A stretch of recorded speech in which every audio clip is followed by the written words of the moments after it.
Another day into news tonight. My name is Patricia Lukoma Mpango. Yusuf Senyamo is already there with us on sign language. First though, the top stories.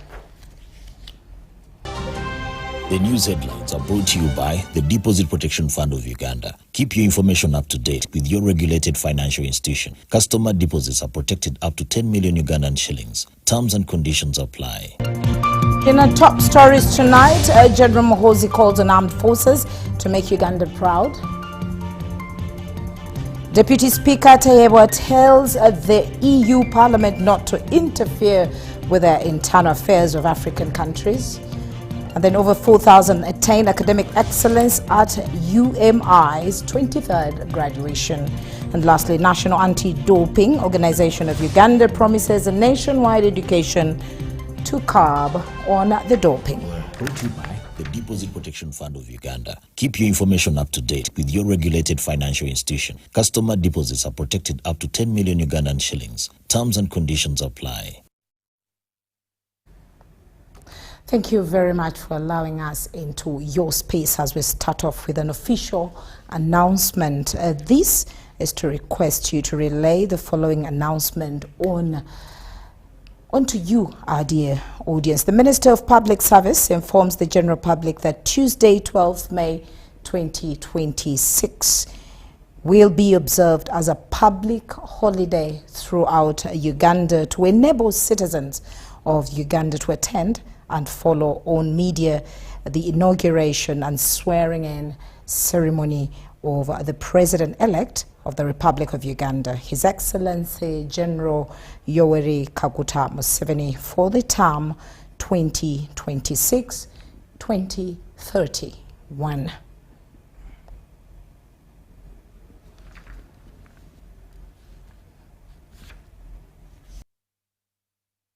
We will be broadcasting the very session and function live on our UBC TV corporate network. The Chief of Defense Forces, General Muhoozi Kainerugaba, has rallied all participating security agencies and forces to uphold discipline, dedication, and professionalism ahead of the 12th nation and the international community. General Muhoozi made these remarks while presiding over the Joint Security Forces rehearsal held Friday at Kololo Ceremonial Grounds. The rehearsal brought together forces, police and prison services in preparation for the national event. Let's hear more in this report. Preparations are intensifying at Kololo Ceremonial Grounds in Kampala ahead of the 12th May 2026 presidential inauguration of President Yoweri Kaguta Museveni. Security and protocol rehearsals have entered a critical phase as all participating agencies fine-tune final arrangements for the national event. The Chief of Defense Forces, General Muhoozi Kainerugaba, has been personally supervising the day's rehearsals, reviewing parade formations, ceremonial timing and coordination among the security units involved. The Chief of Defense Forces at Kololo was received by the Inspector General of Police Abbas Byakagaba, the Commissioner General Uganda Prisons, Johnson Byabasaija, and the Commander Land Forces, Lieutenant General Kayanja Muhanga. Discussions on site focused heavily on protocol precision, particularly the sequence of arrivals of the President, the Chief Justice, and the Chief of Defense Forces on the D-Day. Prior to taking the oath of office, the President will inspect the Joint Armed Forces parades for what will be the final time in the outgoing term. While at Kololo, it was emphasized that every detail of the ceremony requires strict procession, given the national significance of the event. As part of the inauguration sequence, the ceremonial lowering of the old presidential standard flags will mark the formal end of the outgoing term. Conclusion of the current term of office. Following the oath and receipt of instruments of authority, the presidential standard flag will be rehoisted, symbolizing the commencement of a new term of office.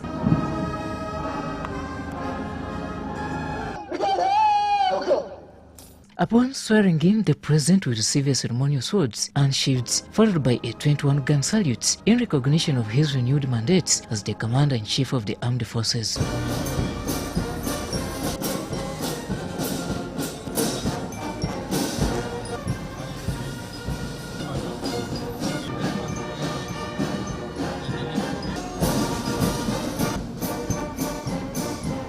The inauguration parade will feature formations from the Special Forces Command, Uganda Police Force, Uganda People's Defense Forces, and Uganda Prison Services. The military display has been refined through continuous rehearsals to ensure precision and national dignity. The Uganda Air Force will on 12 conduct a coordinated aerial display during the swearing-in ceremony, which will offer a public flyover exhibition as part of the national celebrations. I want to congratulate the parade participants for putting up this good performance for the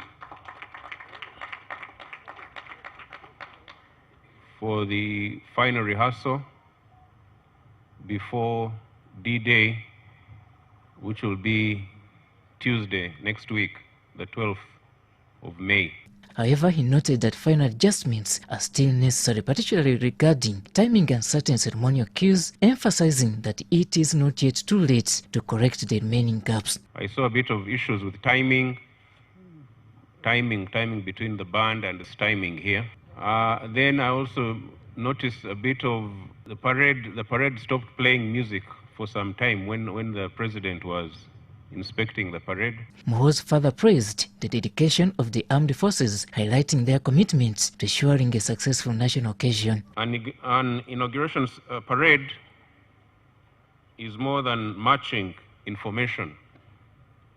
It is a symbol of the strength, unity, and pride of our nation. Looking ahead to the main event, he expressed confidence that the day should reflect national pride and professionalism across all participating units. Every step you take, every salute you render, and every movement you execute reflects the character and readiness of our armed forces. I urge you to give your very best on Tuesday, on the swearing-in parade of the new president. President Yoweri Kaguta Museveni is scheduled to be sworn in on Tuesday, 12th May 2026. Robert Onyango. Robert, now only persons with accredited vehicle stickers that is, will be allowed to access the specific routes leading to Kololo Independence Ground ahead of the President-elect Yoweri Kaguta Museveni's swearing-in ceremony slated for 12th May 2026, with restrictions beginning on Monday 11th. Uganda Police, working alongside with sister security agencies, say they have a heightened state of readiness is already in place ahead of the national event.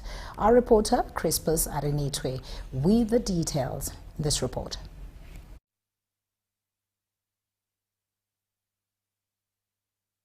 Security around Kololo Independence Grounds has been intensified ahead of the swearing-in ceremony for the president, with major traffic restrictions and rehearsals already underway. Heavy security deployment has been effected to avert any possible threats, while military aircraft rehearsals continue as part of the preparedness measures. Access to the Kololo ceremonial grounds will be tightly controlled as heads of state, VVIPs and VIPs arrive in the country. Finalized our comprehensive security and traffic management plans to ensure orderly conduct of the swearing-in ceremony. Conducted extensive threat assessments and are operating at a heightened state of readiness. Security personnel will be deployed across Kampala and a number of key areas, even outside Kampala. We appeal to people that when you see a bit of heightened deployment, there should not be any cause of alarm. Restricted access to choral ceremonial grounds would be at Wampel Roundabout, Golf Course Fairway Hotel, City Oil on Acacia Road, among others. Members of the general public will park at City High School grounds, Fanero grounds and UMI, while members of parliament will park at Parliament. The Entebbe Expressway and the Northern Bypass will remain open to the public, although diversions may be effected at junctions including Impala, Kisubi Nakauka, Serena Chigo and the Kajans flyover to Lubawazana. The access to Kololo ceremonial grounds certainly will be controlled. Just as you are aware, we expect heads of state, invited guests in the VVIP and the VIP categories, members of the general public, and accredited service providers. Access, as you want to climb towards the Kololo, the venue ground, you will certainly meet some restrictions there. What we ask is that you should liaise with our traffic officers and follow the guidelines that shall have been issued to you. There will also be intermittent disruptions around the City Oil, that is at the upper end of Acacia Avenue or Babiha Road. So there will be diversion to Chira Road or down to Old Chira Road. So bear with us. You will be directed to Mulago traffic lights where you join Yusuf Rule.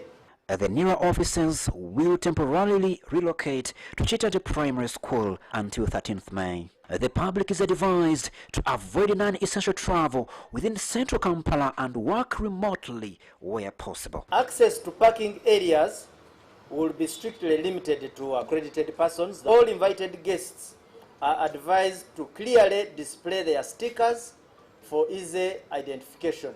Crispus Arinitwe reporting for UBC. Well, thank you very much there, Crispus Arinitwe, and of course to the nation. Let's all adhere to the rules of the ceremony and the day in particular. Now, the 12th of May goes into history as President of Uganda-elect Yoweri Kaguta Museveni will be sworn in office, and of course preparations are on, including at Entebbe International Airport. Let's hear more in this report.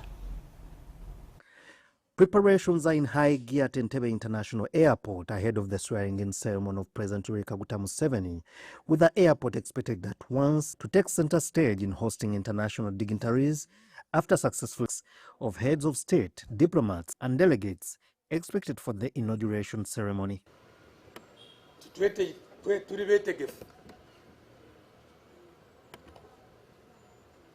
Okwaniriza abagenyi baffe abagenda kwetaba ku mukolo guno nga mulimu bakulembeze b'amawanga gana gatuliraanye aga Afrika n'egyo mikwano gyaffe ku nsi yonna. Ate bangi bamaze dda okonfaminga nti bagenda kwetaba mu mikolo eno. Aircraft parking, coordination, immigration clearance. According to Bamwesige, 64 delegates are expected to attend the ceremony, with at least 35 already confirming participation. Prepares to welcome dignitaries from across Africa and beyond. Ngabo Amon reporting for UBC TV. Of course, I think close to the end.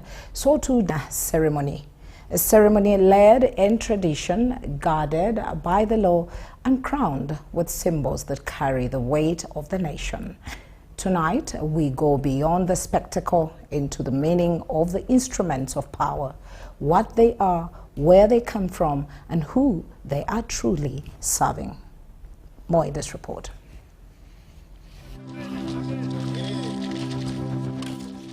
Not once, not twice, but countless times.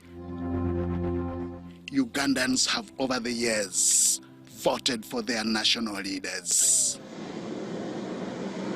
Several have expressed interest in the presidency to the extent of contesting for the same. If the polling is transparent and there is no cheating, of course I will accept the results.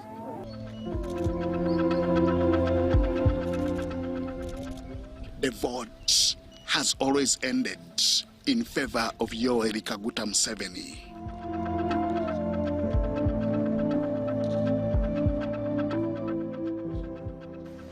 If there is no cheating, 80%. But what exactly comes with this office?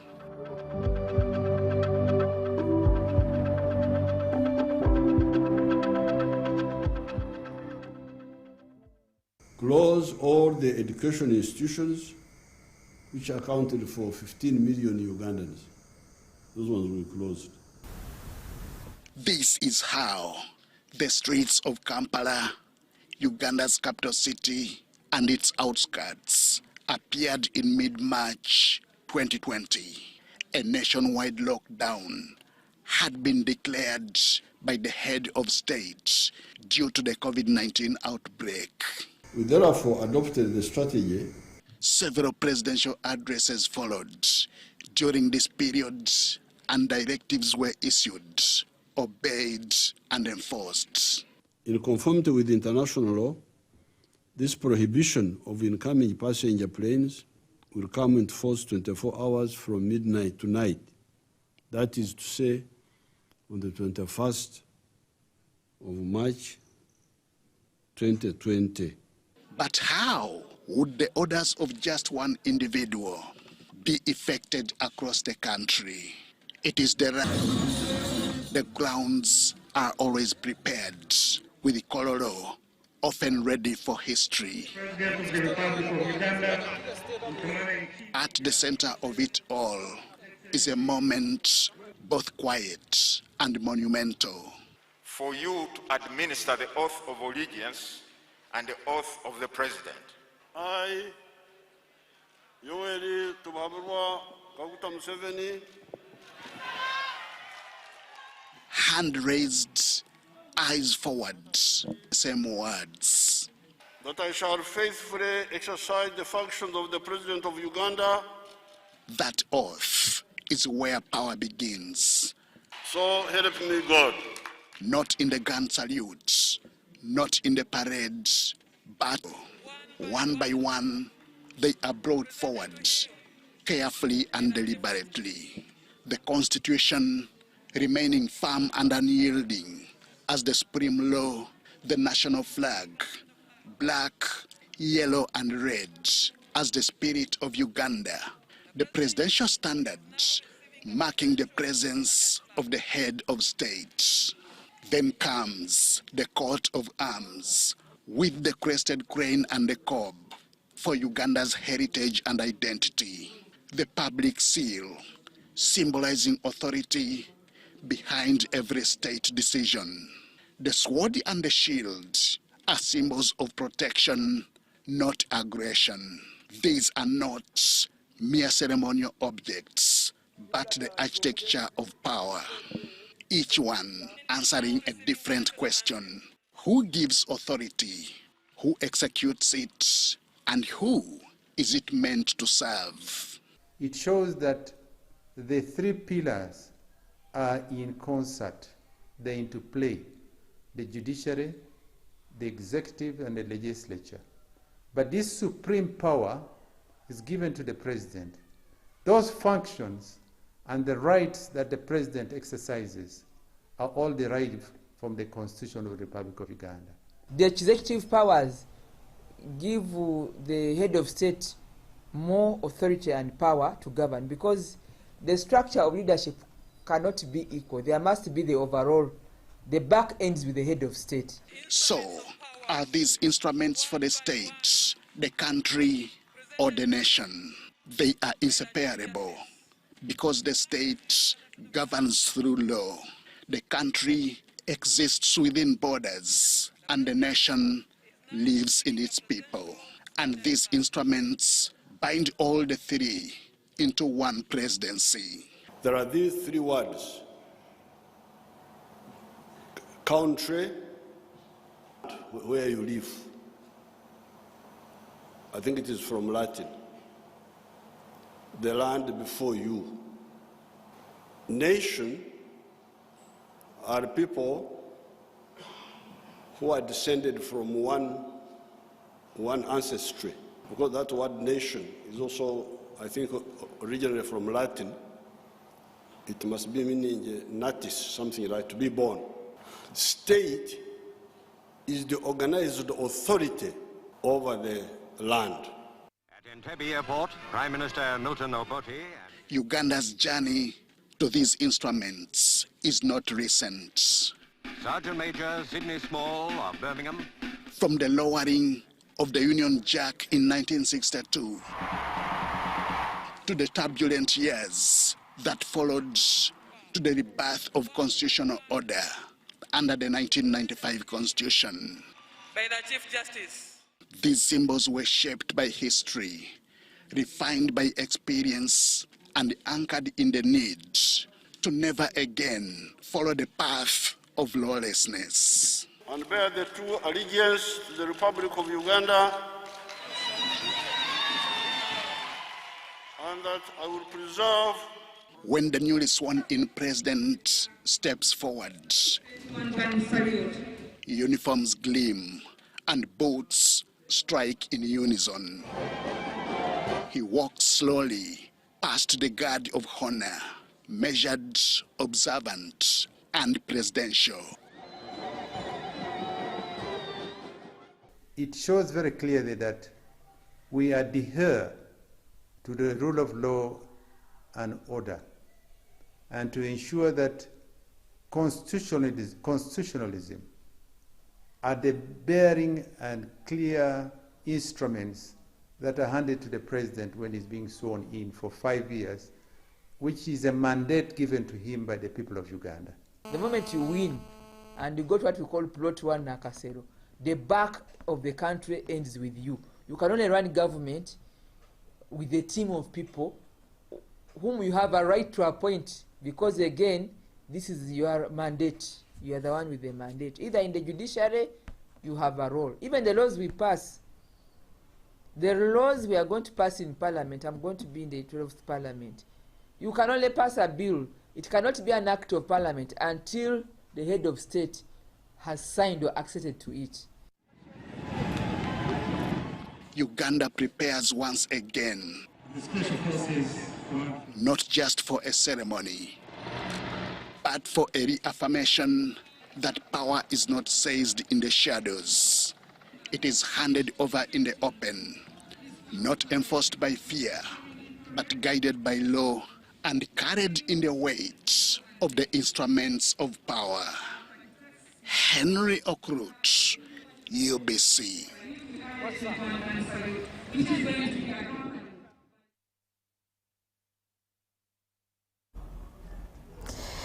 Thank you very much there, Henry Okurut. Now, relatedly, the Constitution is the supreme instrument of power for a swearing in of a president, acting as a legal foundation that authorizes their authority. Now, in tonight's, the President-elect of Uganda, Timothy Sibasi, reports that the Constitution, as an instrument of power, binds the president to uphold the rule of law, symbolizing the formal transfer of power and defining the president's role as head of the state, government, and commander-in-chief. The president receiving the instruments of power, authority and legitimacy. The 1995 Constitution of Uganda mandates the executive authority to be vested in the president, providing the legal basis for all presidential actions.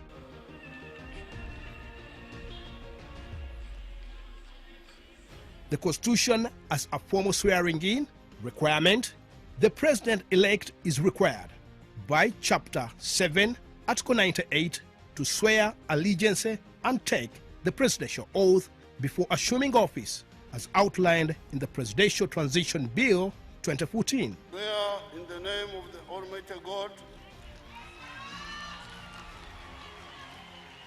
that I will be faithful and bear the true allegiance to the Republic of Uganda, and that I will preserve, protect, and defend the Constitution. The Constitution as a symbol of power.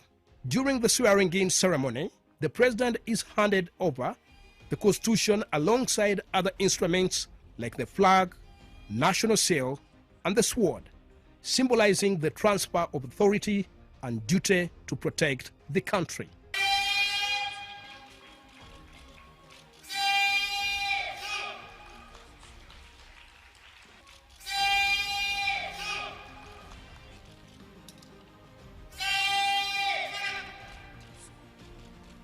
Protect and defend the supreme law, ensuring that governance is exercised within set parameters. The President is now receiving the National Coat of Arms.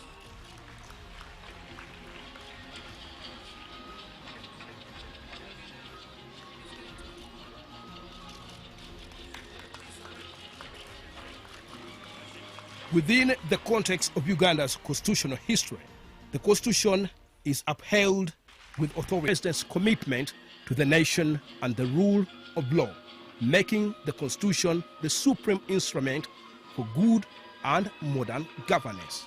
Timothy Sibasi, UBC TV.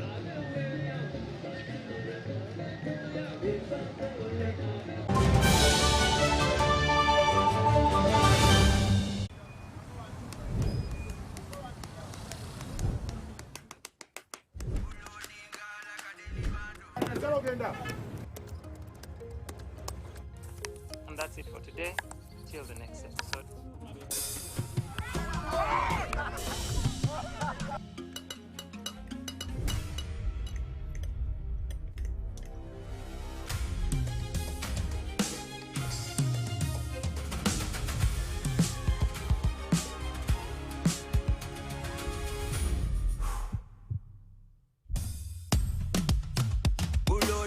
Like a daily bando, like a daily bando, like a daily bando.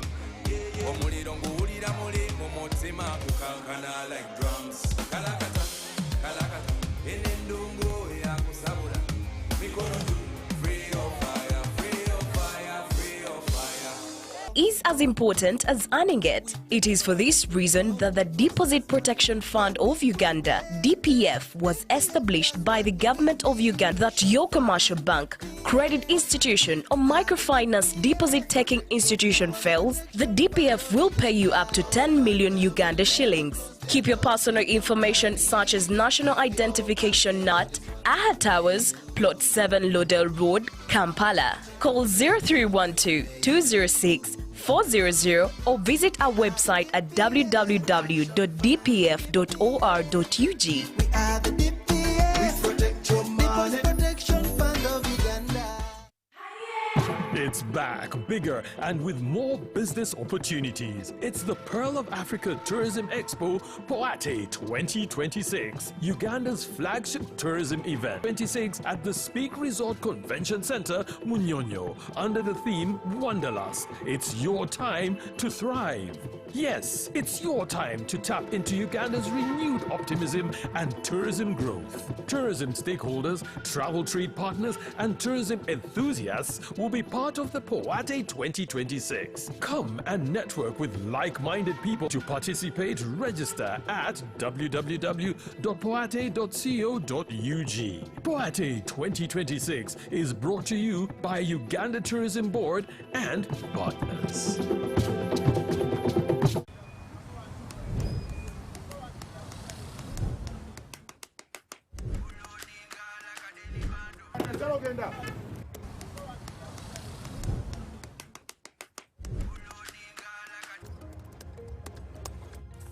And that's it.